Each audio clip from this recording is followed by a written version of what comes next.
पिछले भाग में आपने पढ़ा अजय ने शेरवानी और धोती पहन रखी थी और साथ में जयपुरी दुपट्टा गले में पड़ा था। उस पर मैचिंग मोजड़ी गजब ढा रही थी। अब आगे अजय लंबा खूबसूरत तो था ही, ऊपर से ऐसे कपड़े बिल्कुल राजकुमार लग रहा था। प्रिय नंदिनी तो उसकी नजर उतारते नहीं थक रही थी। सभी तैयार थे, बस लड़की वालों का इंतजार था। मुहूर्त का समय हो गया है, पंडित जी ने आवाज लगाई। तभी तीन चार बड़ी बड़ी गाड़ियां आकर रुकी। लड़की वाले आ गए थे। लड़की भी खूबसूरती में अजय के जोड़ की थी। जिसने पहली बार देखा देखता ही रह गया। सगाई की अंगूठियां हीरे जड़ित थी। सगाई शुरू होने ही वाली थी। दोनों ने एक दूसरे को पहनाने के लिए अंगूठियां उठा ली, परंतु अचानक ही अजय की नजर हॉल में लटके झूमर पर गई तो उसकी डर के मारे चीख निकल गई। प्रिय नंदिनी और पुष्कर ने भी उधर देखा, पर उनकी समझ में कुछ न आया। मम्मी पापा, वो अजय ऊपर उंगली दिखाकर कुछ कहना चाह रहा था, पर उसके शब्द उसके गले में ऐसे अटक गए थे कि बाहर ही नहीं निकल रहे थे। अचानक उसने अंगूठी ऊपर की तरफ उछाल दी। सारे लोग हक्के बक्के से ये तमाशा देख रहे थे, पर अजय उन सब से बेखबर बस ऊपर उंगली दिखाकर वो चिल्ला रहा था। किसी को कुछ समझ नहीं आ रहा था। एक साया जिसे कोई नहीं देख पा रहा था। ये कहते कहते अजय अचेत सा हो गया। ये घटना आज पहली बार थी, इसीलिए पुष्कर और प्रिय नंदिनी समझ नहीं पाए कि अचानक अजय को क्या हो गया है। पर वो क्या जानते थे कि अब अजय की सगाई कभी नहीं हो पाएगी। पुष्कर और प्रिय नंदिनी ने अजय के लिए बहुत सी लड़कियां देखी, पर बात सगाई तक पहुंचती और अजय को दौरा पड़ता, बात खत्म हो जाती। क्योंकि कोई भी लड़की वाला इस घटना के बाद अजय से रिश्ता करने को तैयार ही नहीं होता। लेकिन अचंभे की बात ये थी कि अजय हमेशा सामान्य रहता, लेकिन सगाई वाले दिन ही पता नहीं उसे क्या हो जाता कि वो ऐसी अजीब अजीब हरकतें करता कि सगाई पूरी ही नहीं हो पाती। पहले तो अजय कुछ बता नहीं पाता कि आखिर उसे ऐसा क्या दिखता है जिससे उसकी हालत बिल्कुल पागलों जैसी हो जाती है। प्रिय नंदिनी और पुष्कर भी अचंभित थे।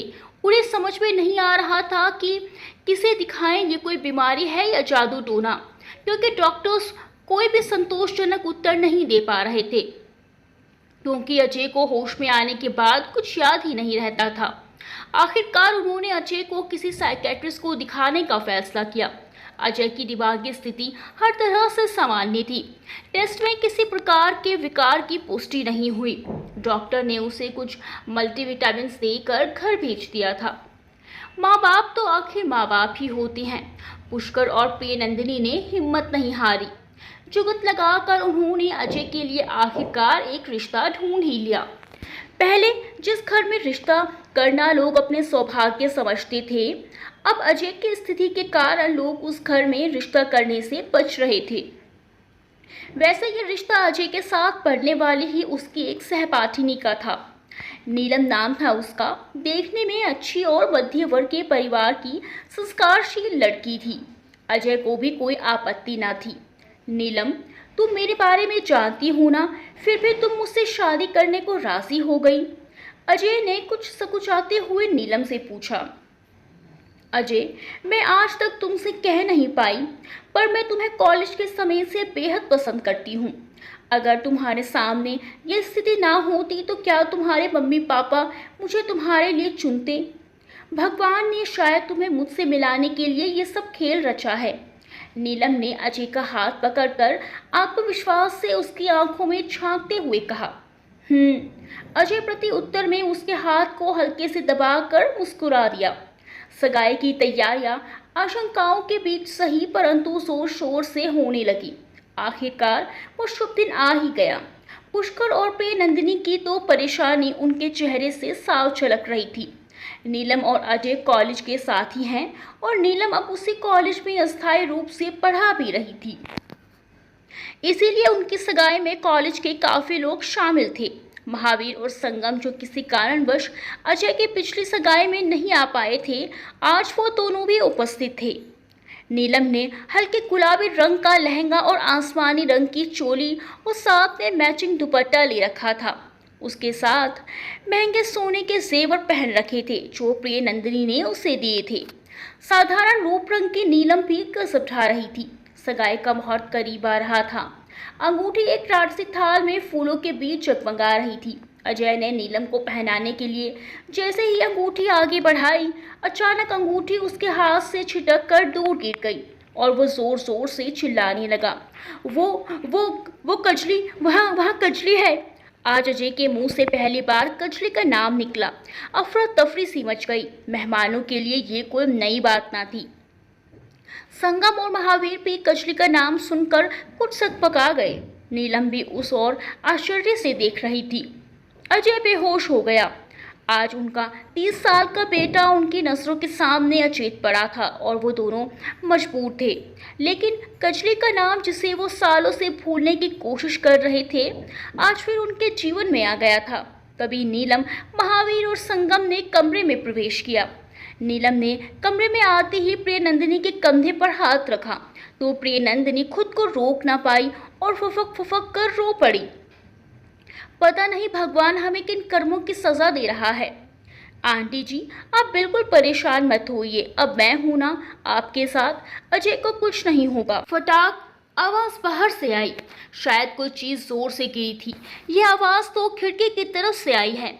पुष्कर कहते कहते खिड़की की तरफ भागे और उन्होंने खिड़की खोल दी। खिड़की के पास रखा पॉट गिरा पड़ा था और एक साया तेजी से गेट से बाहर निकल रहा था। ये तो वही साया है, प्रियनंदिनी बोली। प्रियनंदिनी और नीलम भी खिड़की तक आ चुके थे। कौन? ये कौन है आंटी जी? और ऐसे छुप छुप कर हमारी बातें क्यों सुन रहा था? नीलम प्रियनंदिनी को देखते हुए आश्चर्य से बोली। ये तो मैं नहीं जानती बेटी, पर जिस दिन से कजली हमारे घर आई है उस दिन से यह साया यहाँ नजर आ रहा है। पर आंटी, अब तो कजली को गए भी कई साल हो गए हैं। अगर इसका संबंध कजली से है तब तो इसे भी चले जाना चाहिए। पता नहीं बेटा, हम इसके बारे में कुछ नहीं जानते। हमने पता लगाने की कोशिश करी, बाहर बैठे गार्ड को भी कहा, पर कुछ हासिल नहीं हुआ। ये साया पता नहीं कहाँ से आता है और कहाँ गुम हो जाता है। हम कुछ नहीं जानते। अब तो आदत सी पड़ गई है। अब के बार पुष्कर जी परेशानी से बोले। हो सकता है इस गुमनाम साये का कोई चक्कर हो। अभी तक संगम और महावीर जो अदृश्य से खड़े थे, उनमें से संगम बोला। डर कर उन दोनों के चेहरे पर साफ झलक रहा था। शायद इस माहौल से उत्पन्न था। आज अजय होश में आ गया था और उठकर बैठ भी गया। बेटा, अब तो सही है। हालांकि ऐसा कई बार हो चुका था, परंतु माँ तो माँ ही होती है। मम्मी, कुछ ठीक नहीं है। आज मैंने कजली को देखा। माँ, वो कजली ही थी, अजय ने बताया। बेटा, पर कजली कहाँ थी? हमने तो कुछ देखा ही नहीं। सब आश्चर्य से बोले।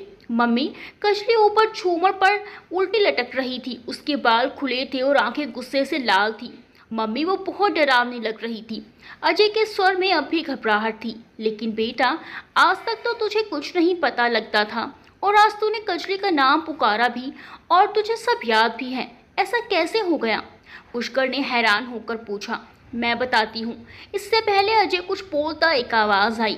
नीलम, तुम कैसे जानती हो इस बारे में?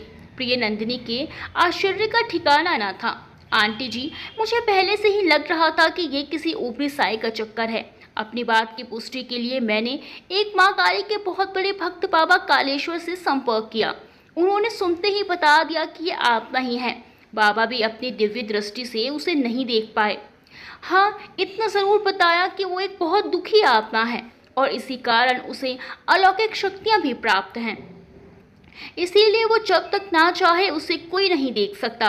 बाबा ने एक तावीज़ दिया जिससे अजय को उस आत्मा की छवि साफ स्पष्ट होती, लेकिन ये कुछ पलों तक ही हो सकता था। अब अजय उसे पहचान चुका है। हम कोशिश करेंगे कि वास्तविकता का पता लगाया जा सके। लेकिन कजली आत्मा कैसे बन गई? हमें तो पता ही नहीं था कि वो अब इस दुनिया में नहीं है, पुष्कर ने कहा। यही बात तो हमें पता लगानी है। आज से हमारी अग्नि परीक्षा शुरू होगी, क्योंकि हमें आत्मा का राज पता लगाना है, जो कि इतना आसान काम नहीं है। लेकिन अगर मेरा प्यार सच्चा है तो हम ये अवश्य कर लेंगे। नीलम अजय के कंधों को आत्मविश्वास से दबाते हुए बोली। हम तो कल सुबह ही यहाँ से निकल जाएंगे, संगम और महावीर एक साथ बोले। तुम अपने दोस्त को ऐसी परिस्थिति में छोड़कर कैसे जा सकते हो? और फिर बाबा ने कहा था कि आत्मा को देखने के लिए उसे 5 लोगों के नाम के साथ बांधना होगा, जिसमें मैंने उसे तुम दोनों के नाम के साथ भी बंधवा दिया। अब जब तक ये मामला सुलझ नहीं जाता तुम कहीं नहीं जा सकते। अगर गए तो वो आत्मा तुम्हें हानि भी पहुंचा सकती है, जिसके जिम्मेदार तुम दोनों स्वयं होंगे। संगम और महावीर के चेहरे सफेद पड़ चुके थे। फिलहाल एक बार फिर से नीलम और अजय की सगाई की तैयारियां होने लगी। इस बार सगाई की तैयारियां योजना के तहत की जा रही थी। उमंग और उल्लास के साथ साथ मन में एक अनजाना सा डर भी था। आज सुबह से संगम और महावीर कहीं नजर नहीं आ रहे थे। पता नहीं कहाँ चले गए हैं। पुष्कर बाहर से आते हुए प्रियनंदिनी से बोले, अरे गए होंगे इधर उधर, आ जाएंगे, चिंता मत करिए। प्रियनंदिनी ने कहा, और अजय कहाँ है? वो भी तो कहीं उनके साथ ही तो नहीं है? अरे नहीं, वो तो नीलम के साथ बाबा के पास गया है। आज भगवान सब कुछ ठीक कर दे बस। पता नहीं क्या विपदा पड़ गई है हम पर। प्रियनंदिनी हाथ जोड़ते हुए बोली। शाम होने लगी थी। धीरे धीरे मेहमान आने शुरू हो गए थे। नीलम तैयार हो रही थी। बाहर से अंदर आने वाले हर खिड़की और दरवाजे पर एक सुरक्षा गार्ड तैनात कर दिया गया था, और ये कार्य इतने गुप्त तरीके से किया गया था कि किसी को इसकी भनक तक ना थी। इसका पता सिर्फ नीलम और पुष्कर को ही था। सगाई की अंगूठियां पारंपरिक तरीके से सजा कर लाई गई। अजय और नीलम सामने खड़े थे। तभी अचानक अजय को लगा कि कजरी बाल खोले हुए गुस्से से उसे देख रही है। उसे ध्यान से आंखें मल कर देखा तो नीलम खड़ी मुस्कुरा रही थी। अचानक उसे अपने कंधे पर भारीपन महसूस हुआ। देखा तो कंधे पर पैर लटका कर कजली बैठी है।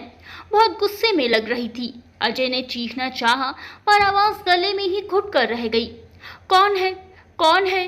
बाहर से बहुत तेज आवाज आई। सभी लोग बाहर भागे। अजय भी बाहर की ओर लपका। बाहर का दृश्य देखकर अजय हैरान रह गया। बाहर एक कंबल ओढ़े व्यक्ति को गार्ड से पकड़ रखा था। परेशान मत होइए, ये इंतजाम मैंने और अंकल जी ने कराया है। नीलम ने उसकी उलझन दूर करी। देखो कौन है ये? इतने सालों से हमारा जीना दुश्वार कर रखा है। प्रियनंदिनी ने पुष्कर से कहा। सब दूर हट जाओ, कहीं इसके पास कोई हथियार ना हो। पुष्कर ने सबको सचेत किया और आगे बढ़कर उसका कंबल खींचा। कंबल हटते ही सब हैरान रह गए। वो एक बूढ़ी औरत थी। कंबल के पीछे उस बूढ़ी औरत को देखकर सब लोग हैरान रह गए थे। जिस साय से वो किसी अनहोनी की उम्मीद कर रही थी, क्या वो ये बूढ़ी औरत थी उस कंबल के पीछे? नहीं नहीं, ये बूढ़ी लाचार औरत किसी का अहित नहीं कर सकती। प्रियनंदिनी के मन में बार बार यही विचार आ जा रहे थे। तुम कौन हो और ये साया बनकर हमारे घर के आसपास क्यों घूमती रहती हो? पुष्कर उससे पूछ रहे थे, पर वो ऐसे टुकुर टुकुर देख रही थी जैसे उसे कुछ सुना ही ना हो। पुष्कर परेशान होकर बोले, क्या हुआ? कुछ बोलती क्यों नहीं हो? तुम्हें सुनाई नहीं देता है क्या?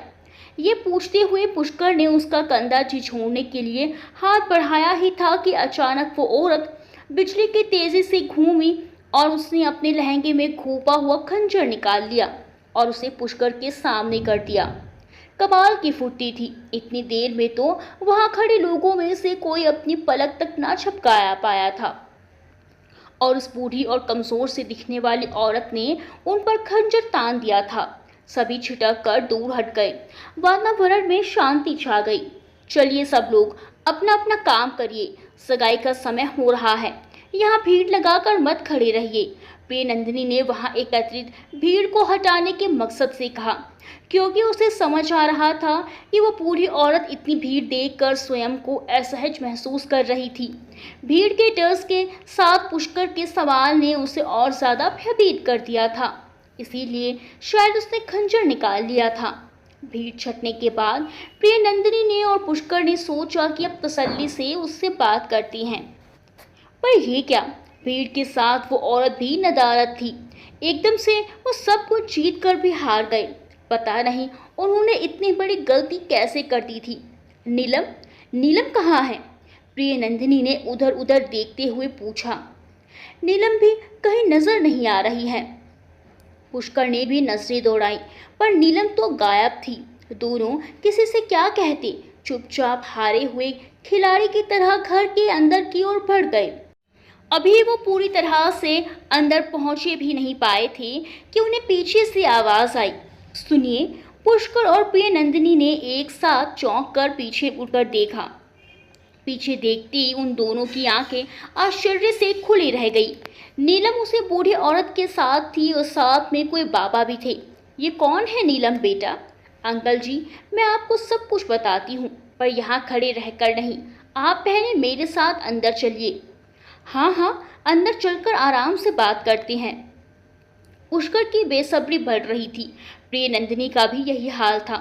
आखिर इतने सालों का राज जो खुलने वाला था। दोनों पति पत्नी ने एक पल भी गवाए बिना अंदर कदम बढ़ा दिए। नीलम ने अचानक सबको रोक दिया। आंटी जी, अंकल जी, ये बाबा कालेश्वर हैं। अजय कहाँ है? बाबा कालेश्वर से प्रिय नंदिनी को अजय का ख्याल आया, क्योंकि वो भी तो नीलम के साथ बाबा के पास गया हुआ था। परेशान मत होइए आंटी जी, वो अभी पूजा में है। सगाई शुरू होने से पहले वो यहाँ आ जाएगा। नीलम, ये बताओ बेटा, ये तुम बाबा को साथ क्यों लाई हो? प्रिय नंदिनी ने पूछा। इस बात का जवाब आपको अभी मिल जाएगा, जब आपको इस बूढ़ी औरत की असलियत पता चलेगी। नीलम यकीन से बोल रही थी। बताओ, कौन हो और हमें चोरी छुपे क्यों देखती रहती हो?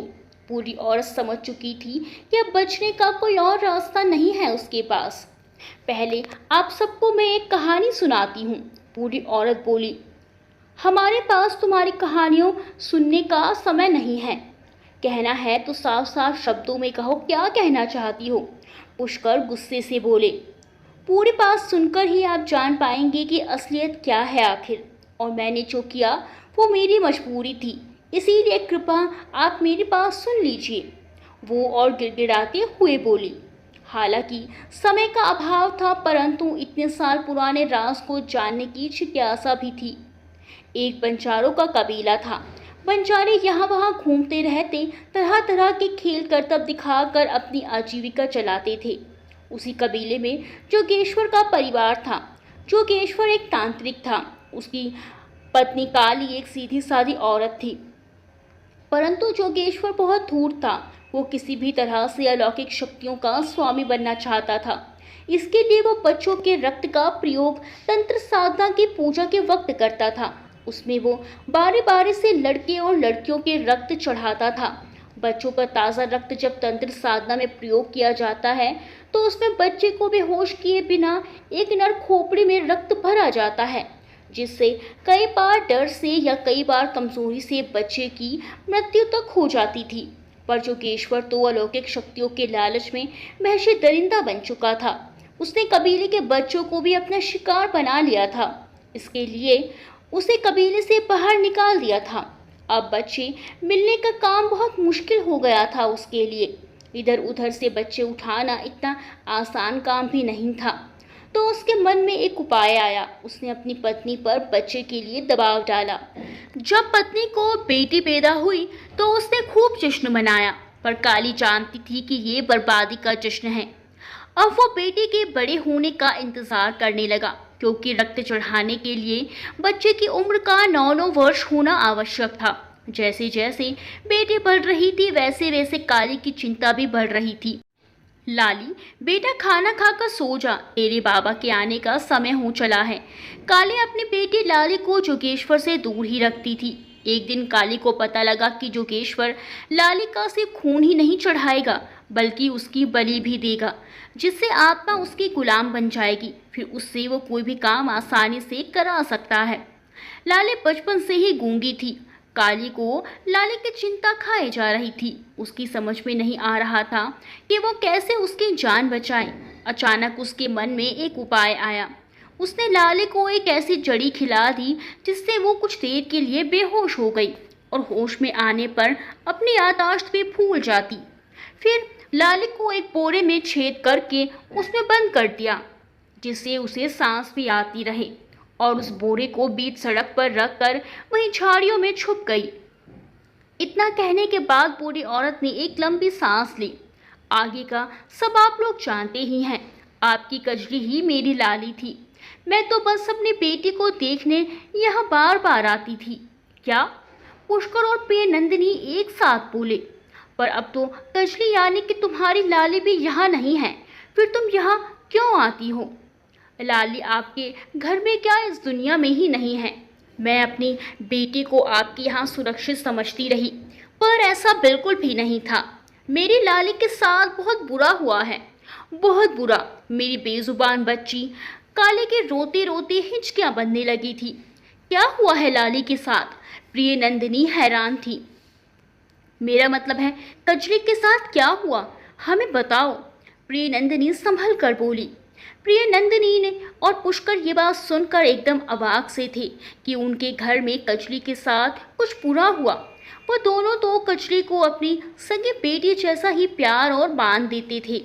मैं बताता हूँ उस बच्ची के साथ क्या हुआ है, बाबा कालेश्वर बोले तो सब हैरान रह गए।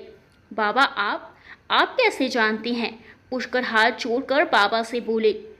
अजय कजली की आत्मा को पहचान गया था, इसीलिए जब बाबा पूजा में बैठे थे तब उन्होंने मुझसे कजली का वस्त्र मंगाया था, जिससे आत्मा के बारे में ज़्यादा से ज़्यादा जानकारी हासिल कर सकें। नीलम ने जवाब दिया। हाँ, उससे हमें पता लगा कि वो आत्मा दुखी होने के साथ साथ गर्भवती भी है। बाबा कालेश्वर के कहते ही सबके मुंह एक साथ खुले के खुले रह गए। लेकिन ऐसा कैसे हो सकता है? प्रिय नंदिनी ने परेशानी भरे स्वर में पूछा। यही बात जानने के लिए तो आज हम यहाँ आए हैं, क्योंकि उस आत्मा को विशेष शक्तियाँ भी प्राप्त हैं। वो अपनी इच्छा अनुसार ही कहीं आती जाती है, जबरदस्ती कोई उससे कुछ नहीं करा सकता है, बाबा ने बताया। लेकिन बाबा, ये कैसे पता लगेगा? पुष्कर के पूछने पर बाबा बोले, तुम्हारे पुत्र की सगाई से आवश्यक ही उसका कोई ना कोई संबंध जरूर है, तभी तो वो सगाई में यहाँ अवश्य ही नजर आती है। आज भी ऐसा ही होगा। और अजय जो पूजा कर रहा है, उसके संपन्न होते ही वो आत्मा को स्पर्श करने में सक्षम हो जाएगा, क्योंकि उस आत्मा को हमारे मंत्रों की शक्ति भी रोकने में असफल है, क्योंकि उसको अलौकिक शक्तियाँ प्राप्त हैं। उसे कोई रोक सकता है तो वो बस अजय ही है। हाँ, एक बात हमें और शक है। वो क्या बाबा? ये भी हो सकता है कि वो आत्मा पहले से ही किसी के वश में है। मुझे तो समझ में नहीं आ रहा है ये क्या हो रहा है। हम क्या जानने निकले थे और क्या क्या बातें सामने आ रही हैं। सच में मेरा जी बहुत घबरा रहा है। प्रिय नंदिनी रोते हुए पुष्कर से बोली। मम्मी, आप डरो मत, जो भी होगा अच्छा ही होगा। अजय भी पूजा खत्म करके आ गया था। अजय, तूने तो कुछ नहीं किया? पुष्कर ने सीधे सीधे अजय से पूछा। पापा, आपको मुझ पर इतना भी भरोसा नहीं है? आप ऐसा सोच भी कैसे सकते हैं? सगाई का समय नजदीक था, अंगूठियां आ चुकी थी। आज अजय सतर्क था। नीलम भी इधर उधर देख रही थी। अभी अजय ने अंगूठी नीलम की ओर बढ़ाई ही थी कि अचानक उसकी आंखें फैल गई। वो डर के मारे चीखा। आज कजली बिल्कुल उसके सामने पीट करके खड़ी थी और बिना मुड़े ही उसने अपना चेहरा पीछे घुमा लिया था। एक तो पीठ की ओर चेहरा, ऊपर से आंखों के सफेद गोले बाहर लटके हुए और साथ में बाल खुले थे। अजय चीखे बिना ना रह पाया। अजय की चीख सुनकर बाबा कालेश्वर बाहर आ गए। अजय बेटा, आत्मा पर वो पूजा के फूल और भभूति डाल दो। बाबा की आवाज सुनते ही अजय ने अपने रुमाल में बंधे हुए फूल और भभूति कजली पर उड़ेल दी। डालते ही ऐसा लगा मानो कजली को चोट लगी हो, क्योंकि उसके चेहरे पर दर्द के भाव साफ नजर आ रहे थे। अजय को दुख का अनुभव हुआ, उसका हाथ रुक गया। अजय को कमजोर पड़ता देख बाबा ने फिर से कहा, बेटा कमजोर मत पड़ना, ये समय फिर नहीं आएगा। अजय ने सारे फूल और भभूति कजली पर डाल दी। ऐसा लग रहा था मानो वो आग में चल रही हो और वो सबको दिखाई देने लगी। बहुत से मेहमान डर के मारे भाग चुके थे और कुछ भागने की फिराक में थे। बाबा कालेश्वर मंत्र बुदबुदाते हुए अपनी चौकी जमा चुके थे। कजली के चेहरे से डरावनापन की जगह डर ने ले ली थी। तभी बाबा कालेश्वर ने अभिमंत्रित जल कजली की ओर उछाला। रुको, ये कहते कहते अचानक कोई बीच में आ गया।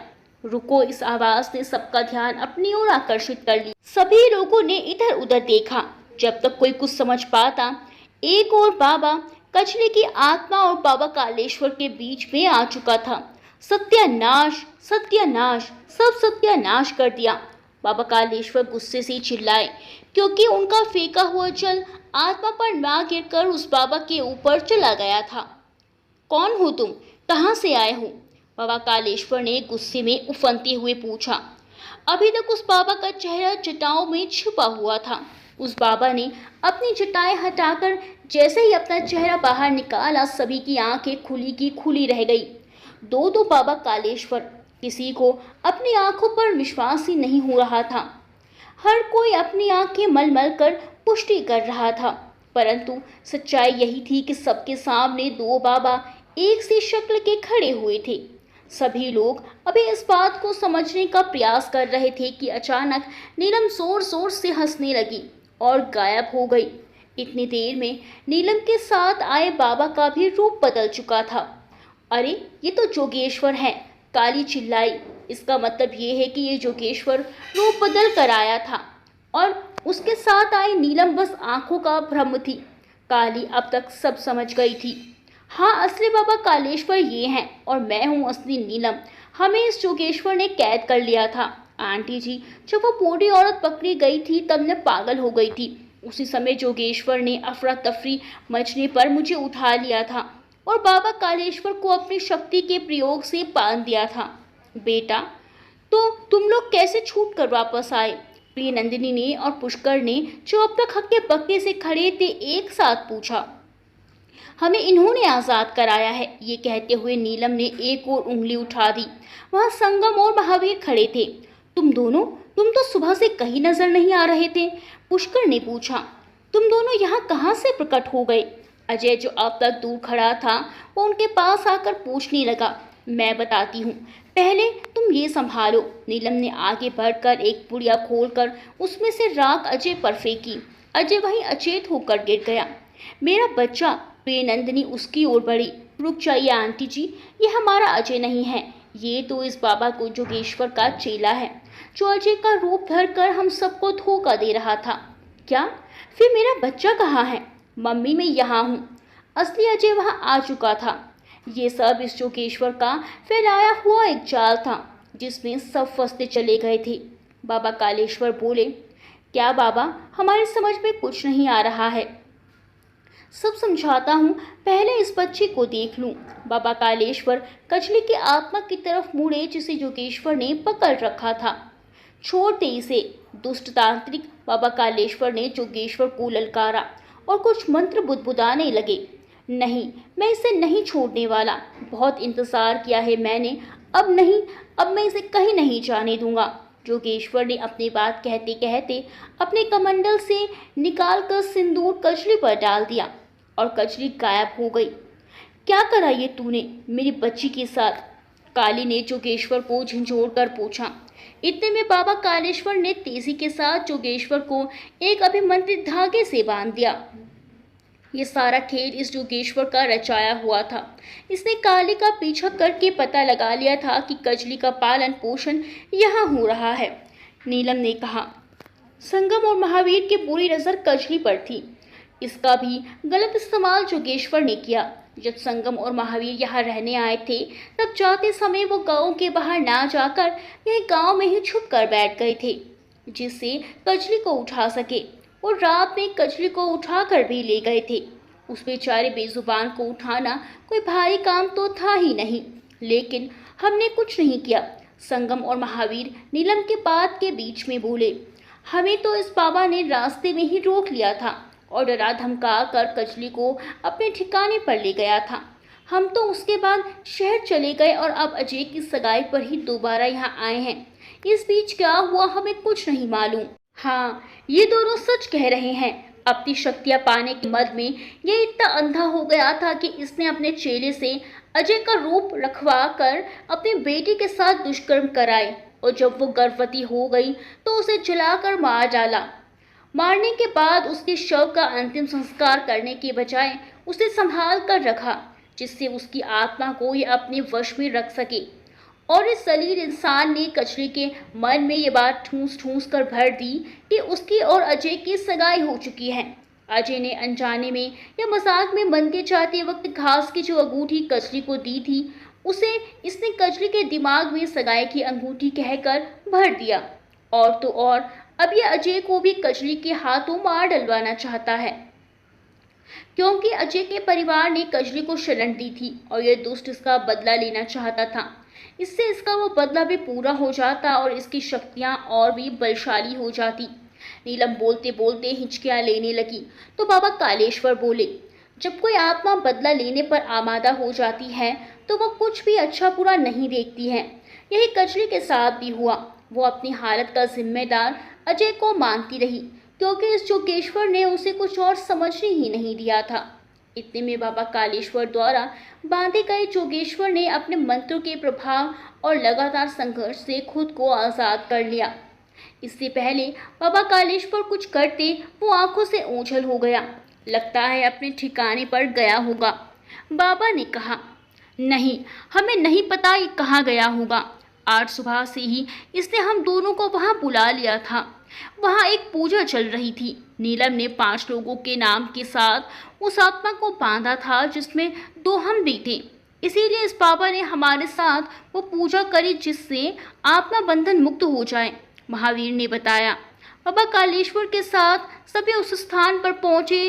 वहां जोगेश्वर तो नहीं मिला, पर खोजने पर कजली का शव जरूर मिल गया। बाबा कालेश्वर ने शव रख कर पूजा प्रारंभ कर दी। तभी जोगेश्वर वहां आ गया। उसने अपनी शक्तियों के प्रभाव से कजली का शव तितर बितर कर यहाँ वहां फैला दिया। बाबा कालेश्वर ने पहले जोगेश्वर को काबू में किया और फिर से पूजा प्रारंभ की। कजली की आत्मा आई, वो बहुत बेचैन थी। अजय ने सारी बात उसे बताई। शायद वो सब समझ रही थी। उसकी आंखों से आंसू बहने लगे। बाबा कालेश्वर ने विधि पूर्वक शव का अंतिम संस्कार किया। कजली यूं ही मुंह चली गई और जाती जाती अपनी क्रोध की ज्वाला में जोगेश्वर को राख कर गई। शायद इससे ही उसे शांति मिली थी और दुनिया को जोगेश्वर जैसे धूर्त तांत्रिक से मुक्ति मिल गई थी। आज अजय और नीलम की सगाई संपन्न हो गई थी। दोस्तों, कहानी के बारे में अपने विचार कमेंट्स में बताएं। वीडियो को लाइक करना बिल्कुल ना भूलें। मिलते हैं अगली वीडियो में अच्छी सी कहानी के साथ। तब तक के लिए बाय बाय।